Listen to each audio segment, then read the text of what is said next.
actuellement responsable RH de la Caisse d'allocation familiale de la Côte d'Or depuis mars 2023. Auparavant, j'occupais un autre poste au sein de la CAF de la Côte d'Or, un poste d'attaché de direction depuis juillet 2021, à la suite de ma formation à l'École nationale supérieure de sécurité sociale. Alors, j'ai avec moi une équipe de 7 personnes qui composent le service RH, qui m'appuient sur les différentes missions, notamment 2 personnes qui sont sur la gestion administrative du personnel, avec un alternant qui vient en appui, une chargée de formation qui va gérer le plan de développement des compétences, appuyée d'un gestionnaire administratif également, spécialisé sur la gestion de la formation et également des instances représentatives du personnel,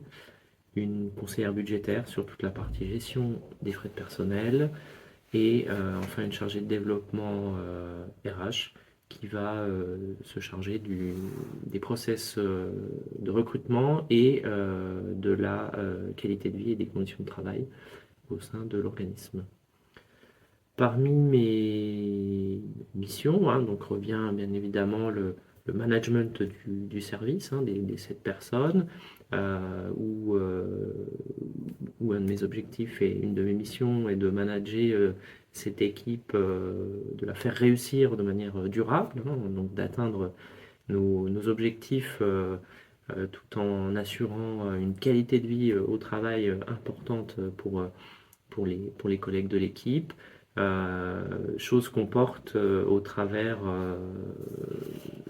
du plan d'amélioration de la qualité de vie au travail que nous avons élaboré en 2024 et qui est une activité structurante du poste, hein, dans le sens où c'est un plan que l'on suit, que l'on doit mettre en œuvre et pour lequel on est amené à rendre des comptes périodiquement, que ce soit aussi bien auprès du CSE que de la CSSCT au sein de l'organisme. Donc cette mission voilà, autour du management de l'équipe et de la QVCT qui est une chose importante au sein des missions du responsable RH, va s'adjoindre une part aussi assez importante sur la gestion des situations, on va dire, délicates, complexes, voilà, que ce soit aussi bien des situations individuelles, voilà, par des questions nouvelles qui se posent ou parfois même des conflits, hein, qui peuvent surgir avec soit des salariés de manière individuelle ou des choses collectives. Une autre mission importante réside aussi dans l'accompagnement du collectif managérial, chose assez importante quand voilà, ils peuvent exprimer une difficulté sur un sujet et donc je peux intervenir en tant que support avec une vision externe et une vision du manager. Je dirais également une des missions importantes qui m'incombe, je suis beaucoup des effectifs, qui est une chose très stratégique au sein de mon poste et pour lequel je coopère beaucoup avec la direction, étant donné la sensibilité de cette thématique. Je vais également contribuer au process de recrutement euh, par la participation aux entretiens d'embauche, le tri des candidatures notamment, la relation avec les instances représentatives du personnel. Voilà, chaque mois, je participe au CSE et chaque trimestre à la CSSCT. Donc aussi, une des missions importantes est de contribuer à maintenir et entretenir des relations sociales saines et constructives. Ça s'illustre aussi au travers des négociations d'accords périodiques, des négociations annuelles obligatoires que nous avons tous les ans. Dire également que au sein de ce poste, je vais avoir aussi un rôle autour de la formation professionnelle, d'arbitrer certains choix au niveau de la formation et valider certaines orientations. À ce niveau-là, pour prendre un exemple, on a retravaillé la formation des gestionnaires conseils allocataires, hein, des métiers cœur de métier de la CAF, une mission importante qui nous a été, que nous avons réalisée. Également dans l'accompagnement des managers, c'est une part aussi pas des moindres, ça va être la gestion des différentes situations individuelles, délicates, voire conflictuelles, qui m'incombent et bah, in fine, parfois le suivi de certains contentieux hein, dans lequel la CAF est engagée.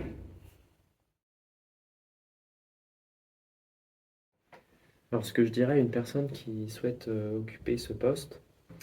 je dirais dans un premier temps qu'il faut déjà, c'est un poste sur lequel on ne s'ennuie jamais. Il y a toujours plein de nouveautés. Voilà, il y a toujours des choses qui vont vous surprendre. Euh, et aussi, euh, il faut être très polyvalent, donc on passe vite d'un sujet à un autre, hein, ce qui rend du coup le poste très peu monotone. Euh, c'est un poste également où il est très important de faire preuve de rigueur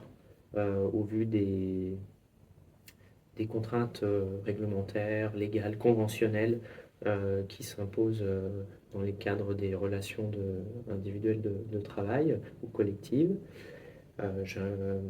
J'insisterai aussi sur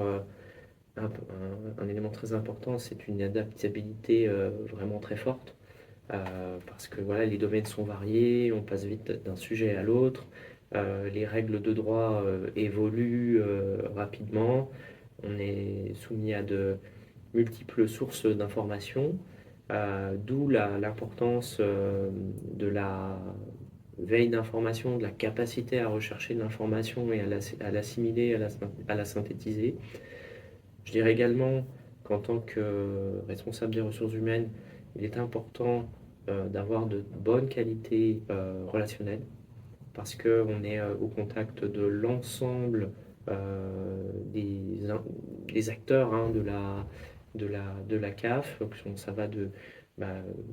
un salarié, des managers, les agents de direction, des services, les instances représentatives du personnel. Il faut parfois aussi pouvoir faire preuve de diplomatie au moment d'annoncer certaines décisions parfois difficiles. Il faut aussi avoir conscience que le responsable RH se doit de faire respecter un certain cadre, donc une posture à avoir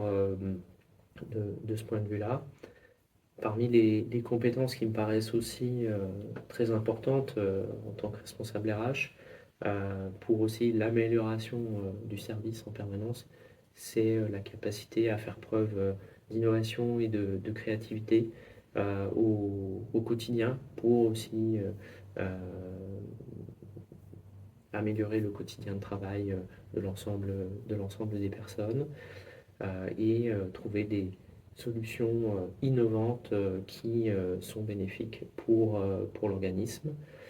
J'insisterai également sur les compétences managériales